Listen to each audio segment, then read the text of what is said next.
सभी का बहुत बहुत स्वागत, अभिनंदन और वंदन। मैं डॉक्टर ज्योति जोशी अपने साथी अरुण जोशी के साथ।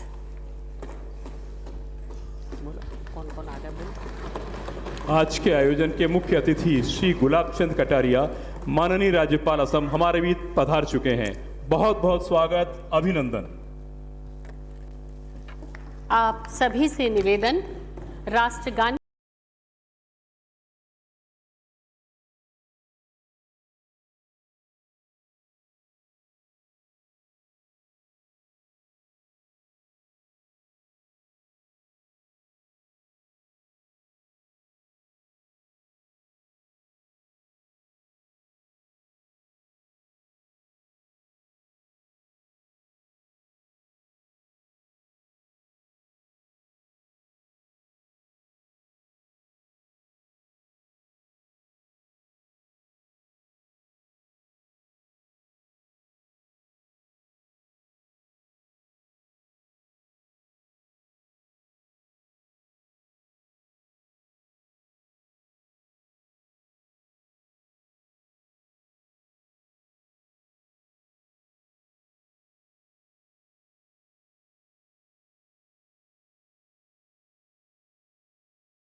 दीप से जलना न सीखें, दीप से मुस्कान सीखें, सूर्य से तपना न सीखें, सूर्य से उत्थान सीखें। सोचना है हम स्वयं यहाँ अंकित कहाँ हैं, राह चलना ही न सीखें, राह का निर्माण सीखें। दीप प्रज्वलन की रस्म अदायगी और तिमिर चाहे कितना भी घना हो, आलोक की सिर्फ और सिर्फ एक किरण उसे प्रकाशित करने के लिए पर्याप्त होती है। और जब दीप का प्रज्वलन ऐसे संकल्पवान करों के द्वारा हो तो सुनिश्चित है कि सहस्त्र भाव प्रकाश किरणों से आज विधानसभा का ये सभागार, ये सदन ही नहीं बल्कि संपूर्ण राष्ट्र भी प्रकाशित होगा। श्री अशोक गहलोत, माननीय मुख्यमंत्री राजस्थान सरकार,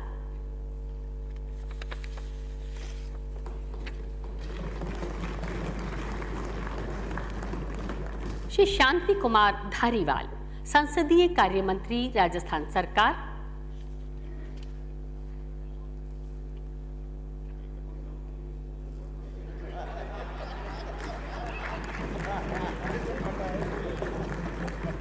श्री राजेंद्र राठौड़, माननीय उपनेता प्रतिपक्ष राजस्थान विधानसभा, श्री संयम लोढ़ा, सचिव सीपीए राजस्थान शाखा। आज के समारोह के मुख्य अतिथि असम के राज्यपाल, हमारे विधानसभा के भूतपूर्व सदस्य, प्रतिपक्ष के नेता सम्मानीय गुलाब चंद जी कटारिया साहब, राजस्थान के मुख्यमंत्री सम्मानीय अशोक जी गहलोत साहब, संसदीय मंत्री शांति धारीवाल साहब, उपनेता राजेंद्र राठौड़ साहब, सचिव संयम जी लोढ़ा, उपस्थित सभी माननीय सदस्यगण, भूतपूर्व सदस्यगण, आज हम जो कार्यक्रम आयोजित कर रहे हैं उस कार्यक्रम में जहां संसदीय राष्ट्रमंडल संसदीय संघ की जो शाखा है उसका एक भाषण का कार्यक्रम है वो भी सम्मिलित है।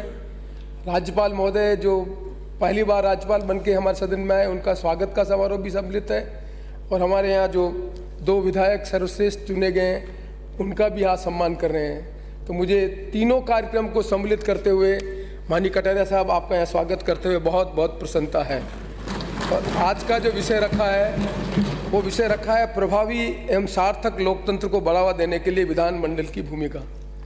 मैं समझता हूँ कि आज के मुख्य अतिथि से कोई अच्छा अतिथि हमें नहीं मिल सकता था, क्योंकि विधानमंडल में प्रभावी और सार्थक जो लोकतंत्र में भूमिका है उसमें एक पक्ष होता है जो सत्ता पक्ष होता है, एक पक्ष होता है जो विपक्ष होता है। सत्ता पक्ष और विपक्ष में चुने हुए जनप्रतिनिधि जनता की आकांक्षाओं को प्रतिबिंबित करते हैं। संसदीय लोकतंत्र हमने इस देश में अपनाया।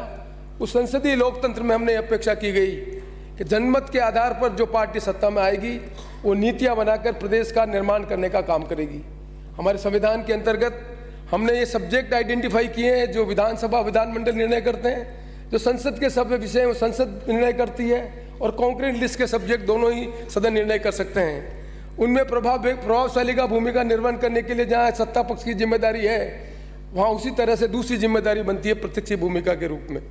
और आज माननीय कटारिया जी दोहरी भूमिका के रूप में यहाँ पर सदन में अपना कर्तव्य का निर्वहन कर चुके हैं।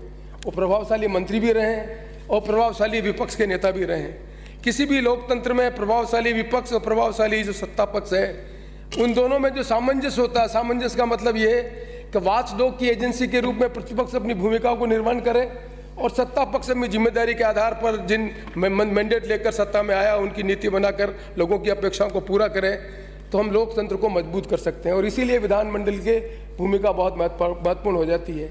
यदि विधानमंडल अपनी भूमिका का निर्वहन नहीं करते हैं तो संसदीय लोकतंत्र कमजोर होता है। और संसदीय लोकतंत्र कमजोर होने का मतलब लोगों की आकांक्षा और अपेक्षा पूरा करने का जो हमने निर्णय किया है कि संसदीय लोकतंत्र के माध्यम से करेंगे, यदि ये पूर्ण नहीं होती है तो देश में असंतोष बढ़ता है। और असंतोष बनने के कारण जिसके परिणाम होते हैं वो अलग अलग देशों में आपने देखा होगा, चाहे राष्ट्रपति प्रणाली के माध्यम से हो, चाहे संसदीय प्रणाली के माध्यम से हो, चाहे किसी एक पार्टी के शासन के माध्यम से हो, असंतोष बढ़ता है। और असंतोष बनने के बाद हम उनकी जो गवर्नेंस करने की जो नीतियां हैं और उनके तरीके में परिवर्तन होता है। इसलिए प्रभावशाली और सार्थक प्रभाव भूमिका निर्वहन करने के संबंध में सबसे बड़ी आवश्यकता यह है कि हमारे जो विधानमंडल है उनमें समय निर्धारित है।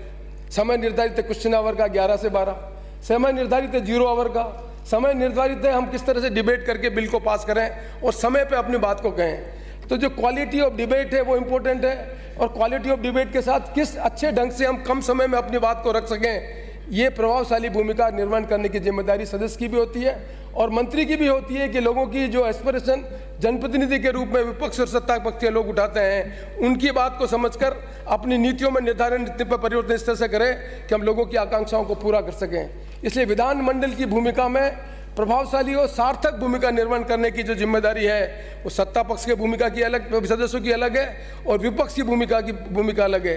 इसलिए मैं अधिक समय नहीं लेना चाहता, लेकिन मुझे बहुत कहते हुए प्रसन्नता है कि आज के विषय में हम जिन मुख्य अतिथि को हम यहाँ पर बुलाया है वो उनकी भूमिका दोनों तरह से रही है और हमें ये गौरव कर आज अवसर मिला है कि उन भूमिका का निर्वहन करने वाले हमारे यहाँ के सदस्य को आज भारत सरकार ने असम का राज्यपाल बनाकर उनको मनोनीत किया है। इसलिए राज्यपाल के मनोनीत के बाद एक अलग तरह की भूमिका हो जाती है, जहाँ प्रतिपक्ष सत्ता पक्ष उनकी एक भूमिका होती है, वहाँ कॉन्स्टिट्यूशन में गवर्नर की भूमिका एक अलग तरह की भूमिका है और गवर्नर की भूमिका का निर्वहन करना बहुत कठिन काम है।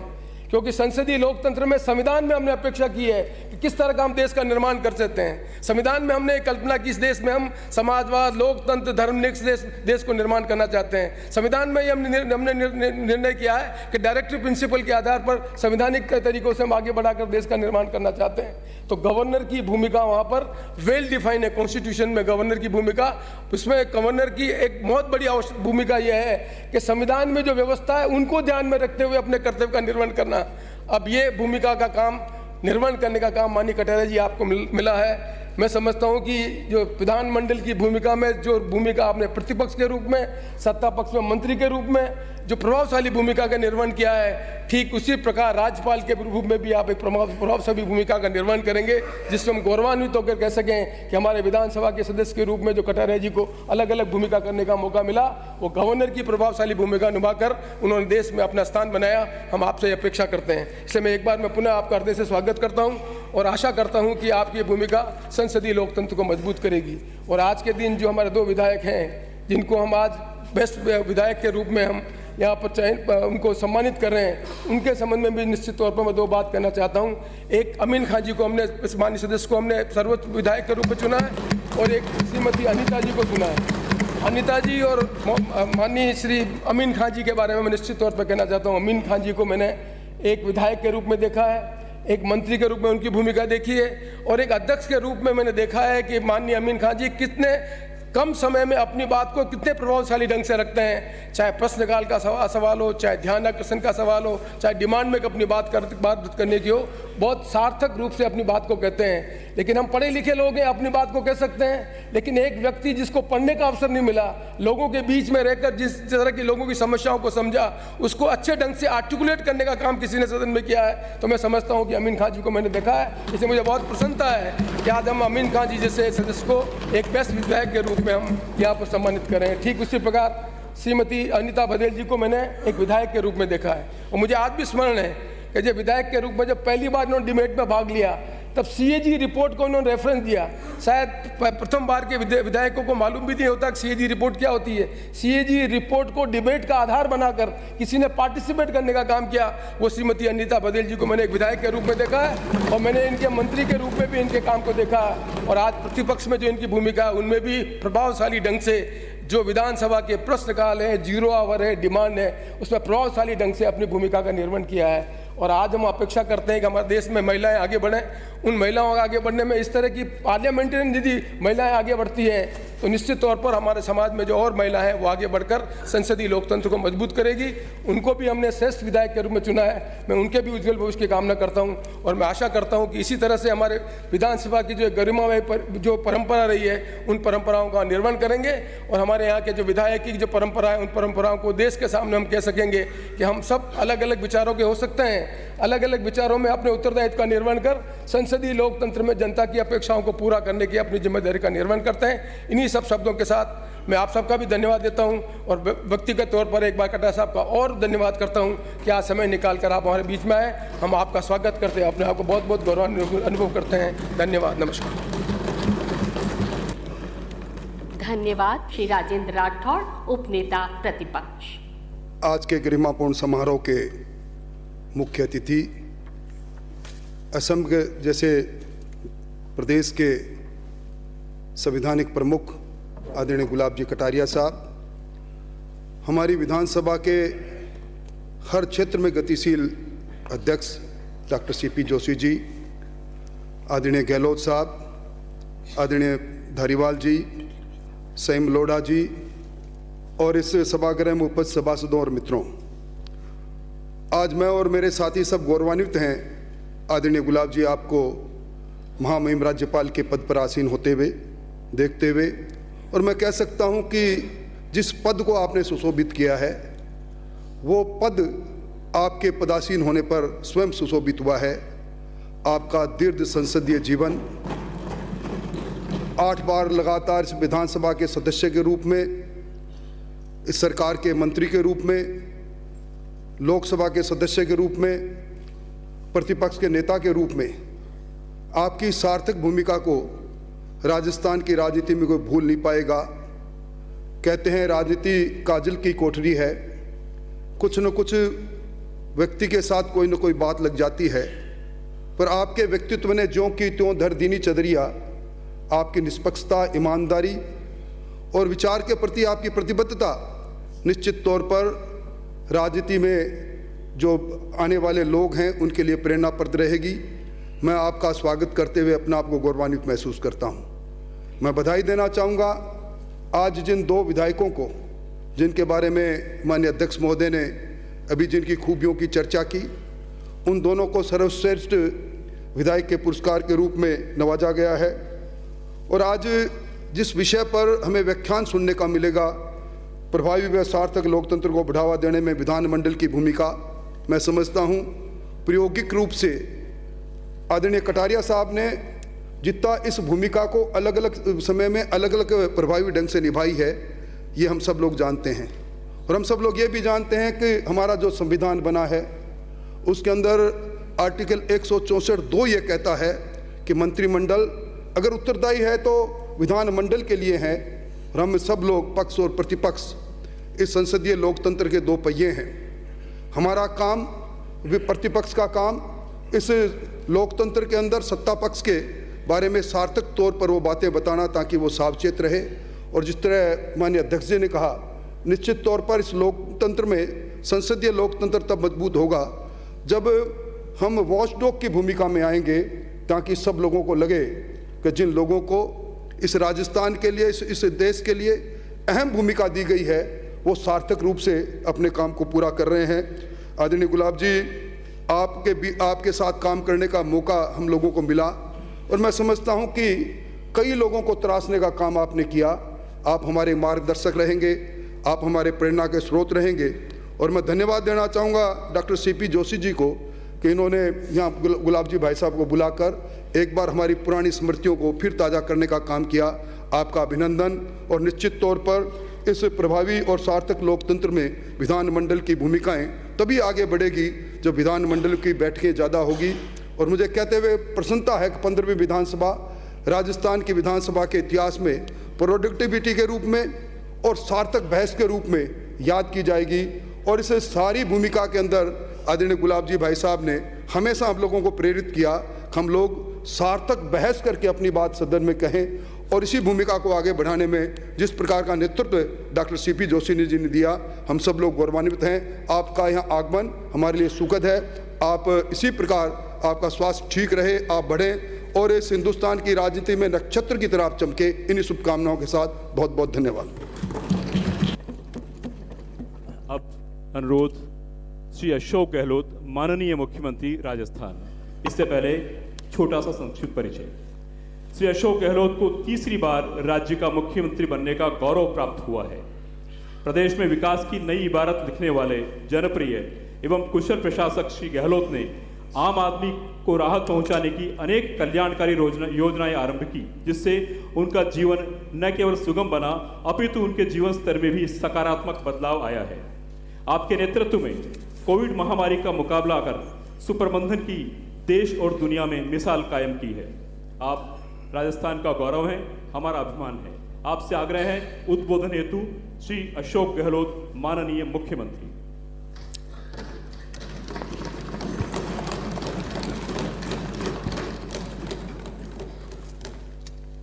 विधानसभा के अध्यक्ष डॉक्टर सीपी जोशी जी, आज के इस समारोह के मुख्य अतिथि आदरणीय गुलाब चंद कटारिया जी, महामहिम राज्यपाल असम, हमारे वरिष्ठ साथी शांति धारीवाल जी, राजेंद्र राठौड़ जी, सिमलोड़ा जी, और आज जिनका सम्मान हो रहा है आदरणीय अमीन खान साहब, बहन अनीता पटेल जी और तमाम उपस्थित हमारे अतिथिगण, भाई और बहनों, मुझे खुशी है कि आज हम सब यहाँ पर इकट्ठे हुए हैं। एक तरफ तो कटारिया साहब शपथ लेने के बाद पहली बार आए हैं, और जैसे मेरे पूर्व वक्तों ने कहा कि वो लंबे समय तक इस सदन के सदस्य रहे, इसलिए उनका सम्मान करना हमारे लिए गौरव की बात है। मुझे खुशी है कि आज वो हमारे बीच में हैं, और मैं आशा करता हूं कि वे लगातार राजस्थान से संपर्क, जैसा भी धारीवाल जी कह रहे थे, बनाए रखेंगे। कटारिया साहब को मैं, आपको सबको मालूम है, मैं 4 साल से रिक्वेस्ट कर रहा था प्रधानमंत्री जी को, आप जल्दी इनको प्रमोशन करें और इनको विधायक जोड़ बना कर। 4 साल मेरी सुनवाई नहीं हुई, 4 साल नहीं हुई है। आखिर में सुनवाई करनी पड़ी प्रधानमंत्री जी को, आखिर मेरी बात माननी पड़ी है प्रधानमंत्री जी को। इस बात के लिए मैं उनको धन्यवाद देता हूँ। आपने यहाँ से उनको प्रमोट किया, आसाम भेज दिया, एक बात तो ये। दूसरी जो अमीन खान साहब के बारे में, अनीता जी के बारे में धारीवाल जी ने बहुत सुंदर शब्दों में बात कही। चयन समिति के सदस्यों को मैं धन्यवाद देना चाहता हूँ कि वास्तव में उन्होंने सोच समझ गए, क्योंकि ये काम बहुत मुश्किल काम होता है, जहाँ सदस्य बैठते हैं पक्ष विपक्ष के, और उसके ऊपर चयन करना कि भाई किस प्रकार से किन मापदंडों के आधार पर हम चयन करें, बहुत मुश्किल काम है। मुश्किल काम को उन्होंने निभाया, वो तो बधाई के पात्र हैं। और मैं खुशी है कि जो हम लोगों को दिल में सम्मान जिनके प्रति है, अनीता जी और हमारे आदरणीय अमीन खान साहब, उनका चयन हुआ। मैं उन दोनों को बहुत बहुत बधाई देना चाहता हूँ। और अमीन साहब को मैं 1980 से जानता हूँ। पहली बार जब मैं मेंबर पार्लियामेंट बना तब आप विधायक बने थे, तब से जानता हूँ।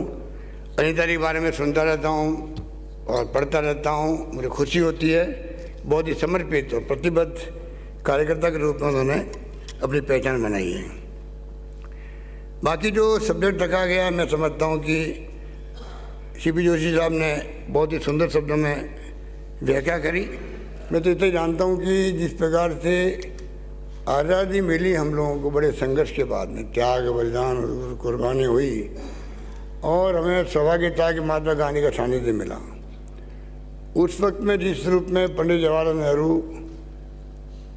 सरदार पटेल, मौलाना आज़ाद जैसे महान नेता थे, और डॉक्टर अम्बेडकर साहब ने संविधान बनाया, ये हमारा सौभाग्य है कि हमारा संविधान जब से बना है तब से वो एक मैसेज दे दिया पूरी दुनिया को कि हमारे यहाँ पर कोई भेदभाव नहीं किया गया। दुनिया के उन मुल्कों में जो विकसित राष्ट्र कहलाता है, अमेरिका, इंग्लैंड जैसे मुल्क में, वहाँ भी मैंने पहले भी आपको कहा था कि वहाँ औरतों को मत का अधिकार भी सालों बाद मिला था।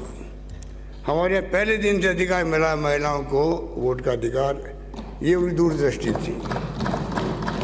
और जो संविधान की जिस रूप में व्याख्या की जाती है, आज हमें फ़ख्र होता है कि एक तरफ पाकिस्तान हमारे साथ आज़ाद हुआ, परंतु वहाँ पर बार बार सैनिकों का शासन, बंदूकों का राज, और तो और वहाँ के प्रधानमंत्री को, भुट्टो साहब को तो फांसी दे दी गई। क्या क्या नहीं हुआ आप सबको मालूम है, लंबा इतिहास है।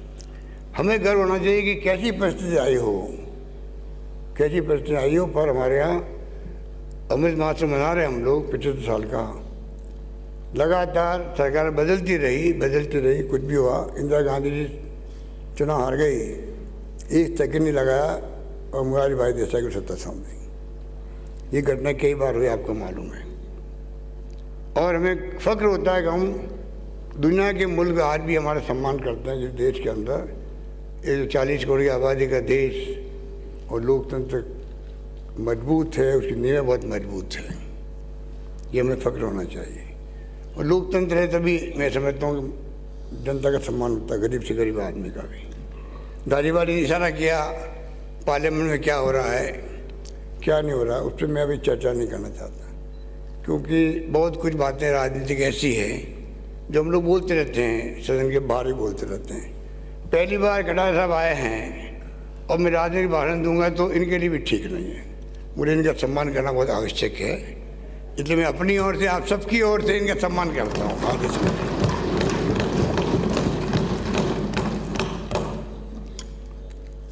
और मैं समझता हूँ कि, उम्मीद करता हूँ कि ये अपनी भूमिका जो हमारे दिलों में भावना है, जो मैं प्रकट नहीं कर पा रहे हैं, उन भावनाओं को कटारिया साहब समझते हैं, सुनते हैं मेरी बातों को, ये जरूर प्रधानमंत्री तक पहुँचाएंगे। मुझे पूरा विश्वास है इनके ऊपर, क्योंकि पुराने कार्यकर्ता है, आरएसए के तो ही है, पर लंबा जीवन संसदीय लोकतंत्र में एमएलए के रूप में, मंत्री के रूप में रखना बड़ी बात है। अब खाली आसाम के राज्यपाल नहीं हैं, ये कोई राज्यपाल तो कई बन जाते हैं, ब्यूरोक्रेट बनते हैं।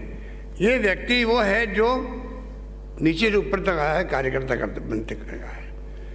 विचारधारा अलग हो सकती है, पर जो कुछ हो रहा है देश के अंदर, ये भी देख रहे हैं, आप भी देख रहे हैं, हम लोग सब देख रहे हैं। अच्छी बातें अच्छी कहें, अच्छी सलाह देवें, लगे कि नहीं इसमें पब्लिक के क्या ओपिनियन है वो बताना चाहिए, मेरा मानना है।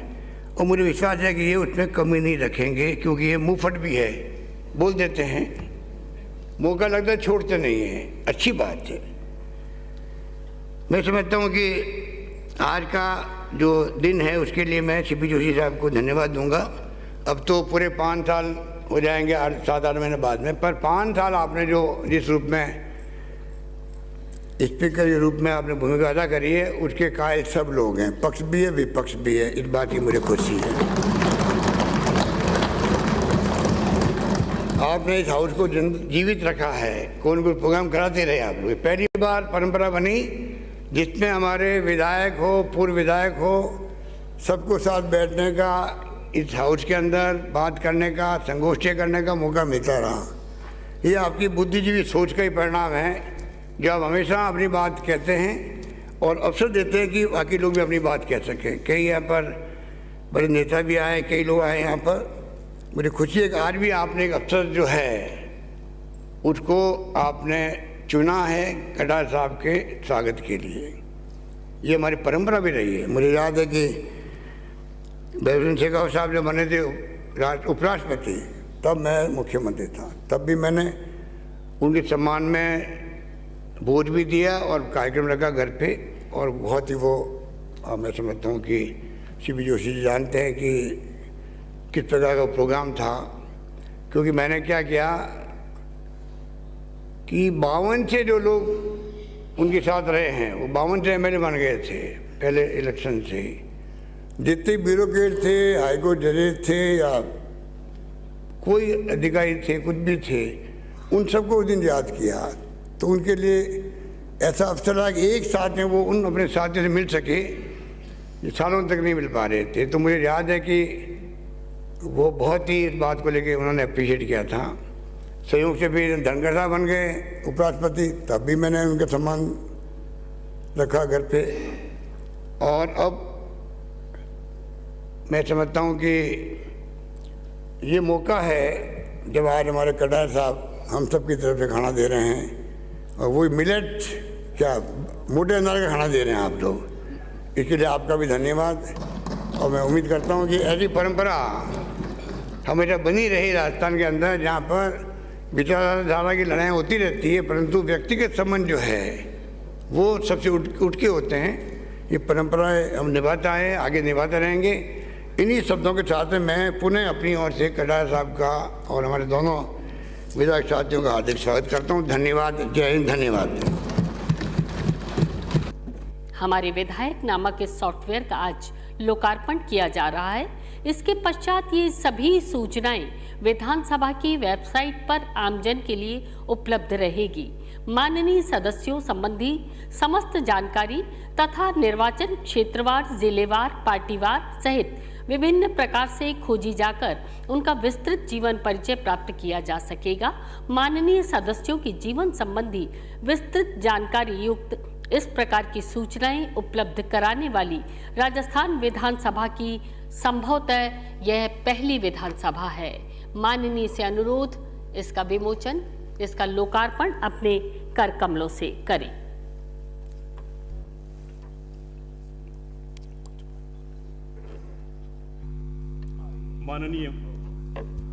माननीय मुख्य अतिथि श्री गुलाब चंद जी कटारिया, माननीय राज्यपाल असम, मुख्यमंत्री श्री अशोक गहलोत और राजस्थान विधानसभा अध्यक्ष डॉक्टर सीपी जोशी सहित सम्मानीय मंच से सादर अनुरोध।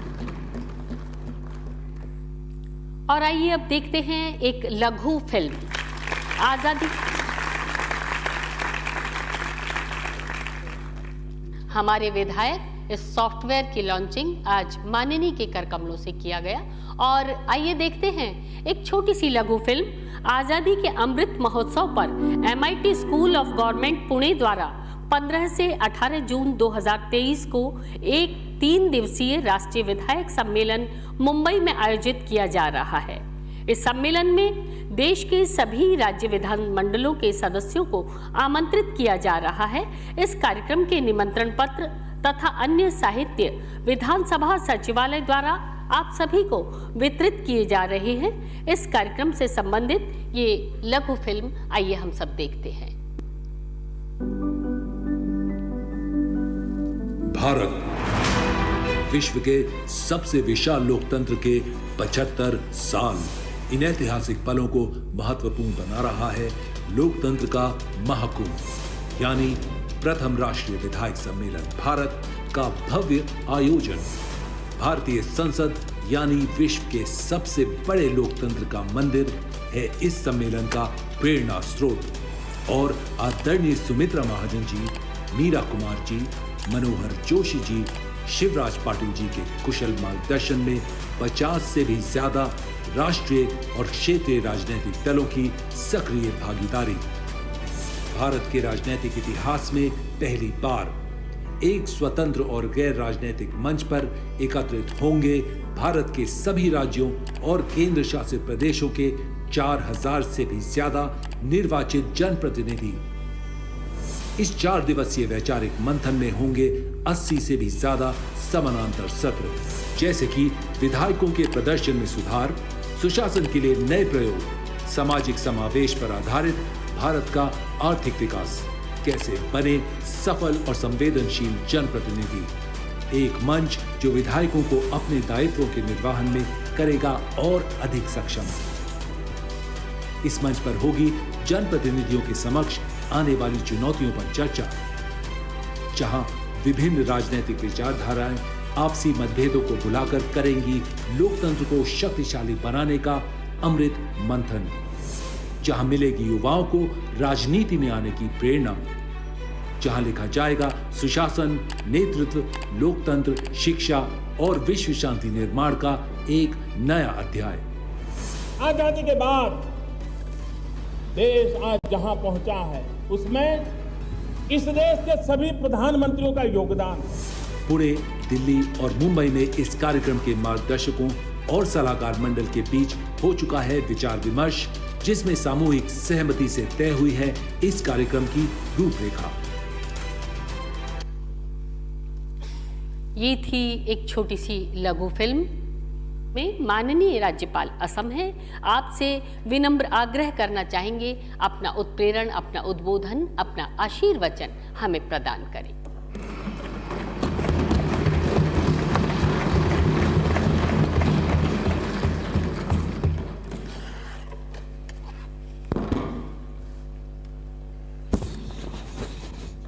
आज के इस कार्यक्रम में मुझे आपके बीच में आने का अवसर मिला, इसके लिए मैं विधानसभा के अध्यक्ष आदरणीय सीपी जोशी जी के प्रति बहुत नम्रतापूर्वक आपका अभिवादन करता हूं कि आपने अपने एक साथी को इस पद ग्रहण करने पर इतना बड़ा सम्मान दिया। मैं आपका बहुत बहुत धन्यवाद करता हूँ। मेरा सौभाग्य है कि आज के कार्यक्रम में आदरणीय मुख्यमंत्री जी ने भी उपस्थित होकर अपनी मन की जो सच्ची बात थी वो कहने का प्रयास किया। मैं आपका अभिनंदन करता हूँ। संसदीय कार्य मंत्री आदरणीय धारीवाल साहब विधानसभा में एक लंबे समय तक मेरे साथ काम किया और प्रतिपक्ष के उपनेता भाई राजेंद्र जी और संयम जी के साथ भी मुझे 3 बार विधायक रहने का मौका मिला। मैं संयम जी आपका भी धन्यवाद करता हूँ।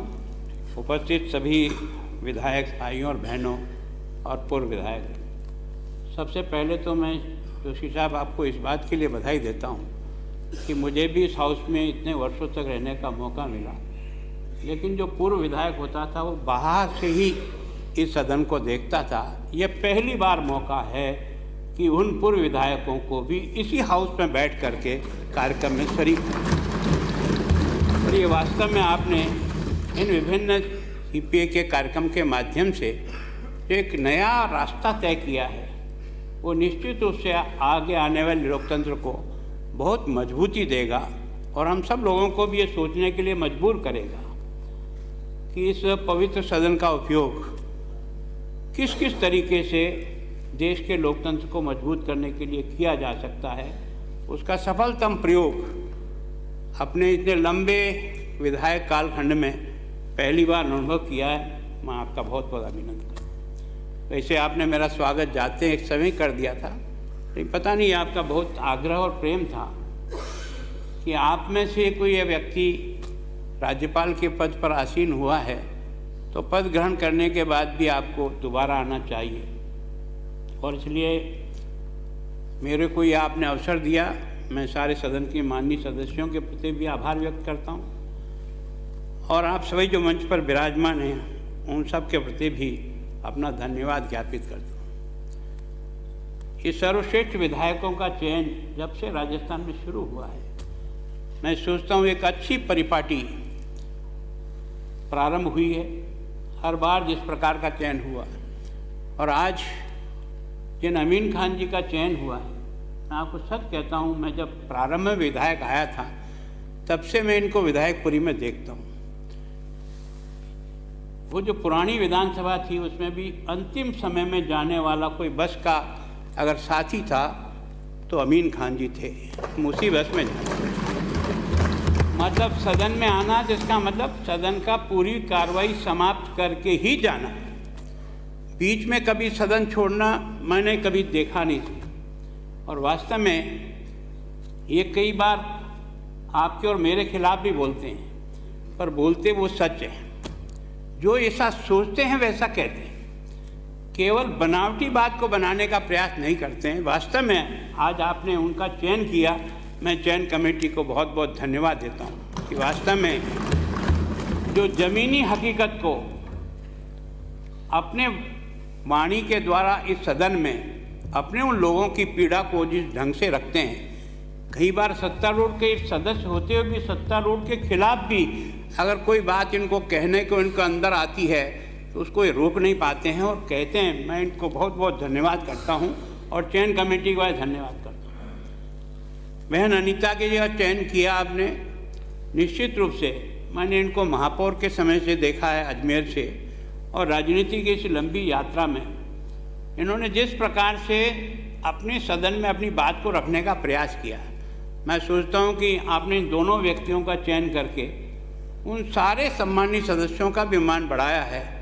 जो इस लोकतंत्र के मंदिर को जनता की सेवा का मंदिर मान करके अपना प्रयत्न करते हैं। मैं उन दोनों को ही अपनी ओर से बहुत बहुत धन्यवाद देता हूँ।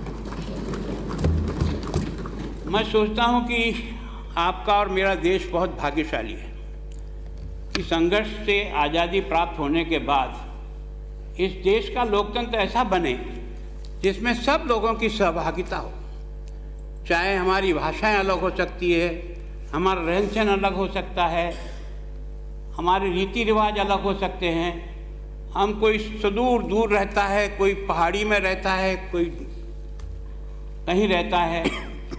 इस लोकतांत्रिक परंपरा से मैं सोचता हूं कि संविधान बनाने वाले लोगों को आज आप और मैं सब मिलकर के नमन करते हैं कि आपने जिस मेहनत और जिस विचार से इस हिंदुस्तान के लोकतंत्र को जिस पायदान पर ले जाने का प्रयास किया, उसके लिए वास्तव में आपका जितना अभिनंदन देश करे ये उनकी ही बदौलत है कि 17 चुनाव लोकसभा के हो गए और 15 चुनाव राजस्थान विधानसभा के हो गए। लेकिन देश की जनता ने जनता के निर्णय को सिरोधार्य किया। किसी ने भी एक शब्द खड़ा नहीं किया कि ये ठीक है और ये ठीक नहीं है। यह लोकतंत्र की शिक्षा उस अनपढ़ व्यक्ति के मन में भी रही जिसने शिक्षा से वंचित रहा, जो गरीबी के कष्ट देख रहा है उसके मन में भी रही, और जिसने सब प्रकार की तरक्की कर ली उसके मन में भी रही। तो इस लोकतंत्र के मंदिर को बनाने में वास्तव में उन सब लोगों का है।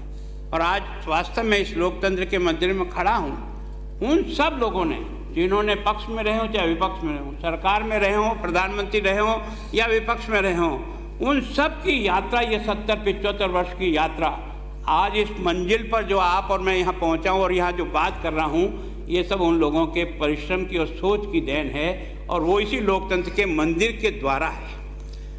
ये देश का सौभाग्य है कि देश का हर व्यक्ति अपनी बात के आधार पर देश चलता है। हम तो उनके प्रतिनिधि के रूप में यहाँ अपनी बात कहते हैं, पर हम जो बोलते हैं वो अपने क्षेत्र की जनता बोलती है। हम जो सोचते हैं वो हमारी जनता क्या सोचती है उसके बारे में सोचते हैं। तो मैं सोचता हूँ कि वास्तव में आपने जो विषय दिया था, अब ये तो क्योंकि मेरे लिए बड़ा कठिन है, मुझे कहा कि आज अब आप महामहिम बन गए हो, अब आपको पढ़ना पड़ेगा जो लिख के देंगे।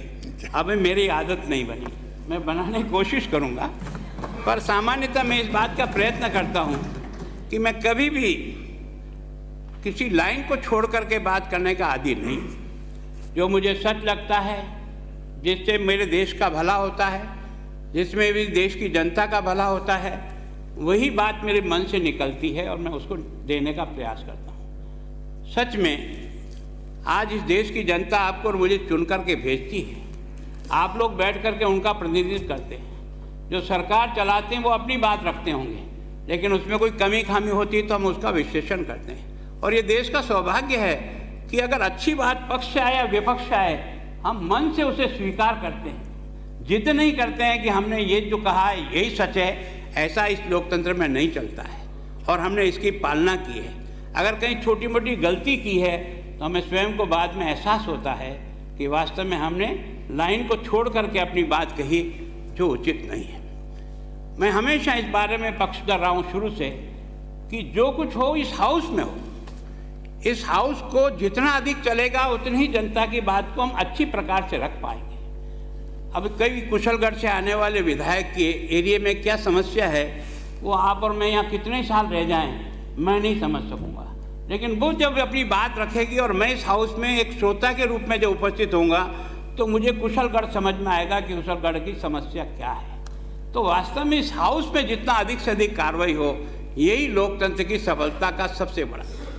अब इन कहना, जैसे आपने कहा था कि प्रभावी और सार्थक लोकतंत्र कौन बनाएगा? हम जनप्रतिनिधि बनाएंगे। लोकतंत्र को बनाएगा कौन? जनता हमको चुनती इसी आशा से है कि आप उनकी आशाओं पर खरे उतरो और उनके बहबूदी के लिए काम करो। तो मैं सोचता हूँ कि आज दिन तक चाहे विधानसभा हो चाहे लोकसभा हो, हमने जितने भी डिस्कशन किए, जितने भी अमेंडमेंट किए, जितने भी प्रयत्न किए, जितने भी विचार किए, वो किए तो जनता के लिए ही किए थे और हम सब ने मिल करके ही किए ना। तो मैं सोचता हूँ कि इसको प्रभावी बनाने की दृष्टि से अगर कोई सार्थक काम कर सकता है तो ये फ्लोर कर सकता है। जब इस फ्लोर की कार्रवाई नहीं चलती है और अगर दिन खराब हो जाता है तो आपको और हमको इस बात की पीड़ा होती है कि हो सकता है मैं अपने क्षेत्र के किसी के द्वारा आई हुई कोई बात को समझ करके उसकी मदद करके उस क्षेत्र को क्या सहायता दी जा सकती है उसको अगर करें। मेरी विनम्र प्रार्थना है कि जितना हाउस चलेगा, ये सीपी जोशी साहब, मैं आपकी बढ़ाई नहीं कर रहा हूँ, पर मैं भी इतने साल तक विधानसभा में रहा हूँ। आपने अब की बार कई बार कटुता आ गई, कई बार हाउस नहीं चला, लेकिन आपने दोनों को बिठा करके वापस गाड़ी को पटरी पे लाने का प्रयास किया और उसके कारण से फिर से डिस्कशन शुरू हो गया। अगर कोई जिद पे अड़ जाए तो वापस उसका कोई हल नहीं निकलता है। मैं सोचता हूँ ये जिद पे अड़ने का स्थान नहीं है, ये हर समस्या का समाधान करने का स्थान है। और इस स्थान का उपयोग जितने लोगों ने किया, मैं सोचता हूँ देश में इतनी विधानसभाएँ हैं, है ना। प्रारंभ तो ऐसा हुआ जब केंद्र भी एक ही था, सरकार और विधानसभा में भी वही था, उसकी स्थिति दूसरी थी। आज ये केंद्र में सरकार दो ही है, राज्यों में सरकार कोई है। आज किसी विचारधारा की सरकार कहीं है, आज किसी विचारधारा की, और उसके बाद भी ये देश लोकतंत्र के तरीके से चल रहा है ना। इसका मतलब कोई न कोई तो विशेषता है इस देश के संविधान ने जो हमें इस लोकतंत्र को मजबूत करने की जो पायदान सिखाए हैं, हम उन पायदानों का पालन करते हुए आगे बढ़ने का प्रयास करते हैं। मैं सोचता हूँ कि मेरे लिए सबसे कठिन काम हुआ कि मैं इस संवैधानिक पद पर हूँ। अब इस संवैधानिक पद पर रहते हुए मैं अपने काम को किस तरह से अच्छा करूँ, पर मैं इतना आपको भरोसा दिलाता हूँ कि आपने मुझे इसी हाउस में एक साधारण कार्यकर्ता के रूप में पाल पोस करके बड़ा किया। आप में से कई बुजुर्ग लोग यहाँ बैठे हैं जिनके साथ मैंने यहाँ बैठ करके कुछ सीखा है। मैं उन लोगों से सीखा है, चाहे वो भैरव सिंह जी हो, चाहे हरदेव जी जोशी हो, चाहे शिवचंद्र जी माथुर हो, मैंने सबके साथ में पूनमचंद जी बिश्नोई को भी मैंने देखा है।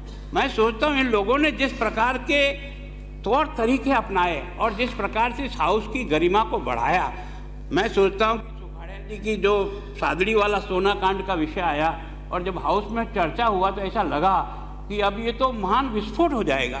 लेकिन चर्चा के थोड़ी देर बाद ये दोनों बैठ कर के साथ चाय पी रहे हैं, एक दूसरे पे जितना कटा थे। तो वास्तव में लोकतंत्र जो है ना यहाँ होता है, अपने तर्क जरूर दो, लेकिन मन में आपस में द्वेष भावना पैदा करोगे तो लोकतंत्र को कमजोर कर दोगे। लोकतंत्र की ये भावना कभी नहीं है कि आप आपस में मानसिक दृष्टि से कोई बढ़ जाओ। आपका और हमारा सबका लक्ष्य तो एक ही है, वो इस देश के उन 130 करोड़ लोगों के जीवन को बेहबूद और अच्छा बनाना है। उसमें जो कमियां आ रही हैं उसको निकालना, उनको ठीक बराबर में लाने का प्रयास करना, और उसके लिए ये फ्लोर है। यहाँ जो भी निर्णय करते हैं, ऐसा कोई निर्णय है क्या जो कोई बजट पास हुआ हो बिना हाउस में डिस्कस हुए हुआ हो? हम जो भी खर्चा करते हैं हाउस में से तय होता है। अगर हम कोई कानून बनाते हैं तो वो भी यहाँ कानून यहीं से बनता है। कोई कानून बना करके थोप नहीं देता है, कानून को अंतिम छोर पर यहीं आना पड़ता है। चाहे आप उसको जारी कर देंगे, लेकिन अंत तो करना, पास तो यहीं कराना पड़ेगा। उस समय अगर हमारा पॉजिटिव सोच हो, हमारा लोकतंत्र अभी जो कमज़ोर मुझे लगता है, ये लगता है कि हमने पढ़ने और पढ़ाने की आदत कम हो गई। हम जितनी गहनता से उसका अध्ययन करना चाहिए। मैं आज आपको इस बात का धन्यवाद देता हूँ, 52 से लेकर के राजस्थान की विधानसभा के जनप्रतिनिधियों को इस आपने एक तरह से इस डॉक्यूमेंट के द्वारा अपने आने वाली पीढ़ियों को पहुंचाया है। निश्चित रूप से आज मुझे भी मालूम नहीं है कि 52 से लेकर के अब तक यात्रा में कौन कौन लोग किस किस रूप में सहयोगी रहे। ये यात्रा यहाँ तक पहुँची और आज अपन इस सदन में बैठ करके जो बातें करें ना, ये उन सब की पुराने लोगों की कमाई है जो उन्होंने इस लोकतंत्र को मजबूत करने के लिए अपना खून पसीना लगा करके इस देश के लोकतंत्र को उठाने का प्रयास किया। ये सारा प्रयास कहाँ से हुआ? जनता के द्वारा आपको और मुझे चुन के भेजती है, हमारा हिसाब 5 साल बाद वो करती है। अगर आप अच्छा करते हो तो भी आपको स्वीकार करेगी, नहीं तो आपको निपटाने का काम भी करती है। इसका मतलब जनता के पास इतना दम तो है। और हिंदुस्तान की जनता ने हमेशा अपनी बात को बहुत मजबूती, लोग कई बार कहते हैं कि यार बड़ा नहीं है, गरीबी है, यह है, भले गरीबी हो सकती है, पर हिंदुस्तान के हित के लिए इस देश की जनता जिस प्रकार का सोच करके चलती है वो आपसे और हमारे से भी ऊपर होकर निकलता है। ये इस बात को प्रमाणित करता है कि इस देश का लोकतंत्र की जड़ें कितनी गहराई तक गई है, लोगों का सोच उसके साथ कितना जुड़ा है। ये जो मैं सोचता हूँ कि जो सदन के माध्यम से, हम इस विधानसभा के माध्यम से एक एक क्षण जो निकालते हैं या बात करते हैं, वो वास्तव में हमारे द्वारा लोगों के भलाई के लिए किए गए कामों के बारे में अपने समर्पण का भाव प्रदर्शित करता है। मैं सच में, अब आपने मुझे एक सामान्य कार्यकर्ता के रूप में, मैं महामहिम राज्यपाल के पद पे जरूर गया हूँ, पर मैं आपको विश्वास दिलाता हूँ, मैं वही गुलाबचंद कटारिया हूँ जो 77 में आया था। आज में उसमें कोई परिवर्तन न आया है न कभी आएगा। जो कुछ भी मुझे इस पद की गरिमा रखते हुए, संवैधानिक दायरे में रहते हुए, जो जनता की सेवा वहाँ के आसाम की होगी वो भी करूँगा, और मेरी सेवा आप लोगों के लिए, राजस्थान की जनता के लिए भी जहाँ जहाँ मैं उपयोगी साबित हो सकता हूँ, मैं निश्चित रूप से उस जनता भी कर चुकाऊँगा जिस जनता ने मुझे पाल करके इस 40-45 साल में इस लायक बनाया कि मेरी पार्टी ने मुझे इस सम्मान का पद दिया है। मैं आप सबसे भी निवेदन करता हूँ कि ज़िंदगी में और कोई कमाई काम नहीं आएगी, न धन दौलत काम आएगी, न आपकी सूरत आएगी, न कुछ नहीं काम आएगी। काम आएगा आपका समर्पण और देश के लिए किया गया काम। वो लोग जाने जाते हैं जो देश के लिए खपते और मरते हैं। उस बात को समझ करके जनता आपको और मुझे इतना सम्मान देती है कि यहाँ सदन में भेजती है, और सदन में आने के बाद आपका बाहर भी सम्मान होता है, विधायक के रूप में, मंत्री के रूप में, प्रतिपक्ष के नेता के रूप में, उपनेता के रूप में। ये सम्मान किसका है? ये सम्मान तो उस जनता का है। उस जनता ने हमसे कुछ उम्मीद की है, हम उस उम्मीद पर खरीद उतरने का प्रयास करें। और मैं सोचता हूँ कि ये जो आपने जो है ना प्रभावी और सार्थक लोकतंत्र, इसको सार्थक बनाने का काम भी कौन करेगा? हम ही विधानमंडल के सदस्य करेंगे ना। इसका मान और सम्मान बढ़ाने का काम भी कौन करेंगे? हम ही करेंगे ना। इसका मतलब हमारा उत्तरदायित्व है उस जनता के प्रति जिसने हमको इस काम के लिए सुपुर्द किया है। मैं एक बार आप सब विधायक साथियों का भी बहुत आभार ज्ञापित करता हूँ। आज कुछ पूर्व विधायक भी यहाँ उपस्थित हैं, मैं उन प्रति भी आभार व्यक्त करता हूँ, और आपके माध्यम से राजस्थान की 7 करोड़ को जनता का आश्वस्त करता हूँ कि मैं जो भी होगा वो राजस्थान के मान और सम्मान को बढ़ाएगा।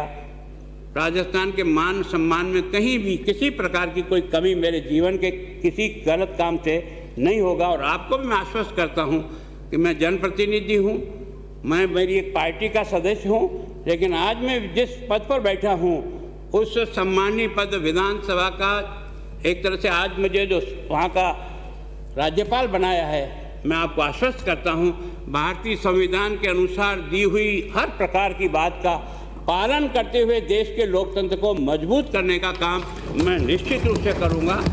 एक बार फिर आप सबके प्रति बहुत बहुत आभार, धन्यवाद।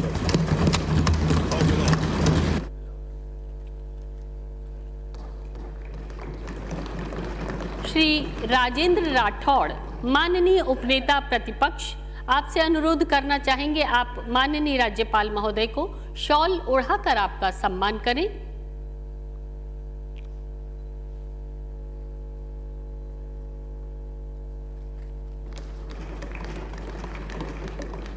माननीय के सम्मान में हमने एक अभिनंदन पत्र तैयार किया है। अनुरोध करना चाहेंगे माननीय अध्यक्ष राजस्थान विधानसभा, आप इस अभिनंदन पत्र का वाचन करें। राजस्थान विधानसभा द्वारा असम के राज्यपाल श्री गुलाबचंद कटारिया का अभिनंदन।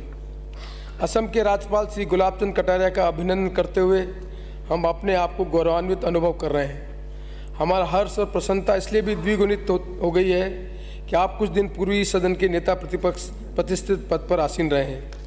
आप एक श्रेष्ठ विधायक, कुशल मंत्री, गरिमापूर्ण सांसद एवं प्रतिपक्ष के सजग नेता के साथ साथ आम जनता की समस्याओं से सरोकार रखने वाले सक्रिय राजजन नेता रहे हैं। संसदीय पद्धति और प्रक्रिया के पूर्ण जानकारी रखने वाले सक्षम और संवेदनशील विधायक के रूप में विधानसभा की गरिमा और मर्यादा को सदा अक्षुण्ण रखने पर आपको वर्ष 2009 के सर्वश्रेष्ठ विधायक पुरस्कार से सम्मानित किया गया।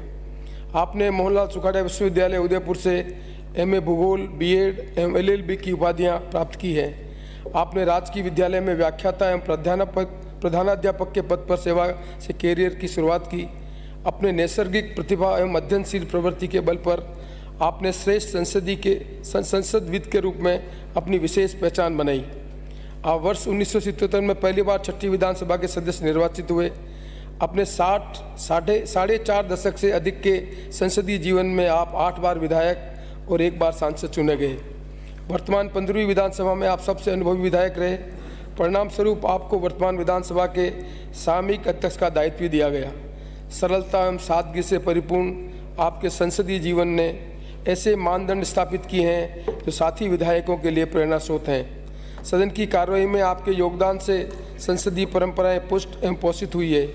लोकसभा तथा विधानसभा की विभिन्न समितियों के सदस्य एवं सभापति के रूप में आपने उत्तरदायित्व को बड़ी सजगता से निभाया है। विभिन्न विषयों पर गहन जानकारी और तर्कसंगत तथ्यों के साथ सदन में अपने विचार व्यक्त करने की आपकी कला नए विधायकों के लिए प्रेरक एवं अनुकरणीय है। राजस्थान के मंत्री के रूप में आपने शिक्षा, पंचायती राज, सार्वजनिक निर्माण एवं गृह जैसे महत्वपूर्ण विभागों के दायित्वों का प्रशासनिक कुशलता से निर्वहन किया। मंत्री तथा 3 बार प्रतिपक्ष के नेता के रूप में राज्य के सर्वांगीण विकास में आपका योगदान अविस्मरणीय है। ये हमारा सौभाग्य है कि राष्ट्रमंडल संसदीय संघ की राजस्थान शाखा द्वारा आयोजित विभिन्न सेमिनारों में शाखा के वाइस प्रेसिडेंट के रूप में आपके अनुभूतजन्य व्यावहारिक उद्बोधनों से हम सब लाभान्वित हुए हैं। आपके संसदीय दायित्वों के कुशल निर्वहन तथा स्मरणीय एवं अद्वितीय योगदान के बाद 22 फरवरी 2023 को असम का 31वां राज्यपाल नियुक्त किया जाना राजस्थान के लिए प्रतिष्ठा और गौरव की बात है। हमारा विश्वास है कि आपका दीर्घ संसदीय अनुभव, निष्पक्षता, न्याय बुद्धि, प्रशासनिक कौशल एवं विशिष्ट संवैधानिक ज्ञान राज्यपाल के उत्तरदायित्व को संविधान की भावना के अनुरूप निर्वहन में महत्वपूर्ण सिद्ध होगा। राजस्थान विधानसभा आज आपका अभिनंदन कर गौरवान्वित अनुभव करती है। अध्यक्ष राजस्थान विधानसभा। धन्यवाद। राष्ट्रगान, अपने मुख से हम राष्ट्रगान को उच्चारित